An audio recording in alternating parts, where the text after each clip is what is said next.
કારણ કે અચાનક જ જે ઘટના બની હતી એ બાળકને ઉપાડી જવાની જે ઘટના હતી એમાં સુરક્ષાની વાત હતી. સુરક્ષાને બાજુ પર મૂકી અને યાત્રિકોને હેરાન કરવાનો જે આ પ્રયાસ છે. અમે ભવનાથ મહાદેવને સમર્પિત છીએ, ભવનાથને સમર્પિત છીએ. QR કોડ એટલે તમને કોઈ બાનમાં રાખવાની આ વસ્તુ છે. તો આની ઉપર બહુ મોટું ષડયંત્ર રચાઈ રહ્યું છે. ભવનાથની ખૂબ નજીકની અંદર, ખૂબ એટલે ખૂબ નજીકની અંદર સાહેબ એક પ્રાઇવેટ પાર્ટીને હજારો વીઘા જમીનની અંદર એને કન્સ્ટ્રક્શન કર્યું છે.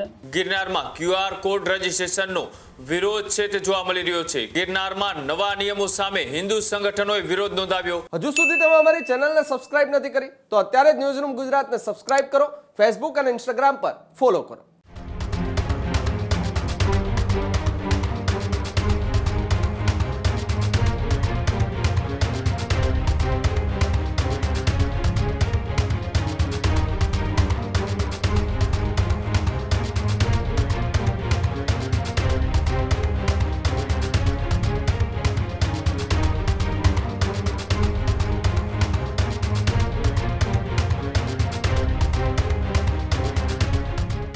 આગળ વાત કરીએ, જ્યારથી એ જૂનાગઢના ગિરનારની અંદર 11 વર્ષના બાળક ઉપર છે હુમલો કર્યો છે ત્યારથી તંત્ર છે તે ત્યાં કામોની અંદર, સુવિધાઓની અંદર ફેરફાર કરવા માટેની ચર્ચાઓ કરી રહી છે. ગિરનારમાં QR કોડ રજીસ્ટ્રેશનનો વિરોધ છે તે જોવા મળી રહ્યો છે. QR કોડ સામે હિન્દુ સંગઠનોએ મેદાને આવ્યા છે. રજીસ્ટ્રેશન નિર્ણય પર પણ અનેક સવાલો ઉઠી રહ્યા છે. ગિરનારમાં નવા નિયમો સામે હિન્દુ સંગઠનોએ વિરોધ નોંધાવ્યો. સનાતન પરંપરા ઉપર પ્રહાર થતા હોવાના પણ આક્ષેપ કરવામાં આવ્યા. ભાવિકોને હેરાન કરવાનો પણ આક્ષેપ છે તે તંત્ર સામે હિન્દુ સંગઠને કર્યો. સ્માર્ટફોન વગરના ભાવિકોની પણ ચિંતાની વાત કરી. QR નિર્ણય પર પુનઃ વિચાર કરવા માટે હિન્દુ સંગઠને તંત્ર પાસે માંગ કરી છે. આસ્થા સામે નિયમોનો પણ વિવાદ છે તે અત્યારે હાલ વકરતો દેખાઈ રહ્યો છે. ગિરનાર યાત્રાના નિયમો સામે અત્યારે આક્રોશ છે તે જોવા મળી રહ્યો છે. ગિરનારમાં ફરજિયાત રજીસ્ટ્રેશનનો વિરોધ કરવામાં આવી રહ્યો છે. હિન્દુ આગેવાનો સરકાર સામે અત્યારે વિરોધ નોંધાવી રહ્યા છે.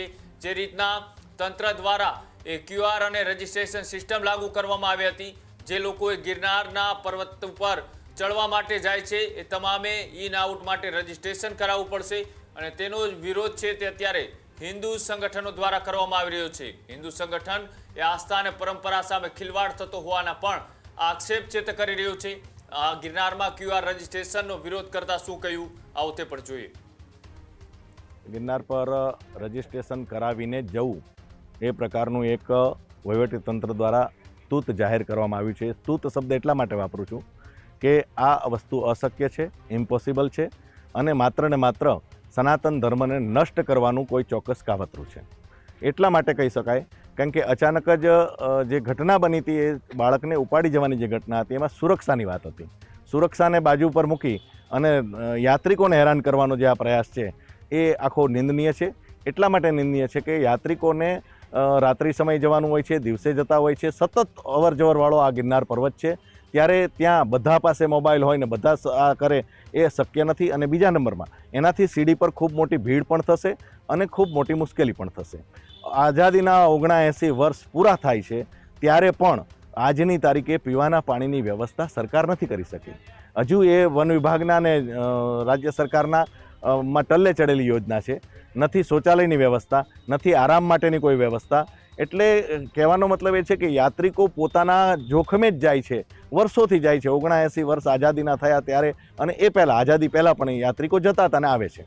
ત્યારે યાત્રિકો ઉપર આ પ્રકારનો એક નવો બેન મારી અને સનાતન ધર્મને નષ્ટ કરવાનો જે પ્રયાસ છે એ ક્યારેય સાંખી ન લેવાય. સનાતન ધર્મને ખતમ કરવાની જે આ દિશા છે એ જે કોઈ નેતાના ઇશારે હોય એમને પણ વિનંતી કરીએ છીએ કે મહેરબાની કરીને તમે સનાતન ધર્મને સંછેડશો નહીં. સનાતન ધર્મને સંછેડશો તો 100% કુદરત ક્યારેય માફ નહીં કરે.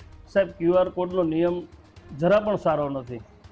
આજે અમે વર્ષોથી આ ભવનાથની અંદર જટાશંકર મહાદેવમાં રોજ જલ ચડાવવા જાય છે. તો અમારે આ કરવાનું, QR કોડ કરવાનો. અમારો જન્મ જૂનાગઢમાં થયો છે અને અમે ભવનાથ મહાદેવને સમર્પિત છીએ, ભવનાથને સમર્પિત છીએ. QR કોડ એટલે તમને કોઈ બાનમાં રાખવાની આ વસ્તુ છે. સિંહની પંજવણીની આ વસ્તુ છે. સિંહ હુમલા કરે છે. સિંહ ઉપર હુમલા કરે છે. સિંહ હુમલા કરવાનું કારણ શું? આજે સિંહના એના ઘરની અંદર રહે છે, આપણે એના ઘરમાં ગરી ગયા છીએ તો આપણા ઘરમાં નથી આવતો. અને બીજું કે આવડું મોટું તંત્ર પાસે સુવિધાઓ છે, આખું તંત્ર છે, તો ભાઈ તમે લોકોની સુવિધા માટે સિંહને ટ્રેક કરો, લોકો અવર જવર બંધ ના કરો. QR કોડ એટલે તમારી એક જાતની આ તમારી સ્વતંત્રતા ઉપર તડાપ જ છે. તો આની ઉપર બહુ મોટું ષડયંત્ર રચાઈ રહ્યું છે. ભવનાથની ખૂબ નજીકની અંદર, ખૂબ નજીકની અંદર સાહેબ એક પ્રાઇવેટ પાર્ટીને હજારો વીઘા જમીનની અંદર એને કન્સ્ટ્રક્શન કર્યું છે. ભવનાથની અંદર કોઈ ફોરેસ્ટવાળા તમને પાણો પણ નથી મૂકવા દેતા. કોઈ નાનું મોટું મંદિર હોય તો એ પણ એને ઘણા બધા મંદિરોને ક્ષતિ પોગાડી છે, ઘણા બધા સાધુને મારીને કાઢી મૂકેલા છે. તો સાહેબ નિયમ તો બધાને સરખો લાગે.